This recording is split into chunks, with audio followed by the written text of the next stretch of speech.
প্রিয় দিনী ভাই ও বোনেরা, আজকে পবিত্র হজের দিন। তো এই হজের দিনে আমরা অন্তত সৈয়দুল ইস্তেগফার একবার হলেও পড়ে নেই। যারা হজে গিয়েছি আমরা পড়ে নিব, আর যারা না গিয়েছি তাও আমরা পড়ব। যদি আমরা এই সৈয়দুল ইস্তেগফারটি না জানি তাহলে অন্তত এই সৈয়দুল ইস্তেগফারটি শুনে হলেও এর আমলটি আমরা করি। কোনো ব্যক্তি যদি সৈয়দুল ইস্তেগফার পড়ে, আল্লাহ সুবহানাহু ওয়া তাআলা তার জীবনের গুনাহখাতা মাফ করে দেন। আল্লাহুম্মা আমিন। প্রিয় দিনী ভাই ও বোনেরা, নবী করিম সাল্লাল্লাহু আলাইহি সাল্লাম বলেন, যে ব্যক্তি দৃঢ় বিশ্বাসের সঙ্গে এই সাইয়্যিদুল ইস্তেগফার দোয়াটি পাঠ করবে, কোনো ব্যক্তি যদি দিনে পাঠ করে রাতে মারা যায়, অথবা কেউ যদি রাতে পাঠ করে দিনে মারা যায়, আল্লাহ তাআলা তাকে জান্নাতি ঘোষণা করবেন। সুবহানাল্লাহ।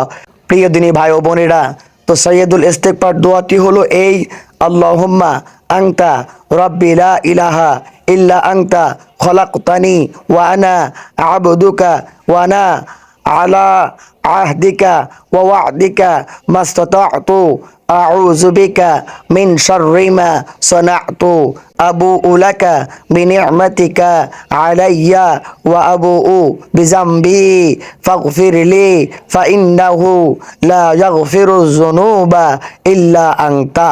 প্রিয় দিনী ভাই ও বোনেরা, আমি আপনাদের বোঝার খাতিরে আস্তে আস্তে শব্দগুলো বলেছি। অবশ্যই মনোযোগ সহকারে এই দোয়াটি শুনুন এবং এই দোয়াটির আমল করুন। আল্লাহ সুবহানাহু ওয়া তাআলা এই হজের খাতিরে আপনাকে আমাকে সকলকেই ক্ষমা করুন। আল্লাহুম্মা আমিন।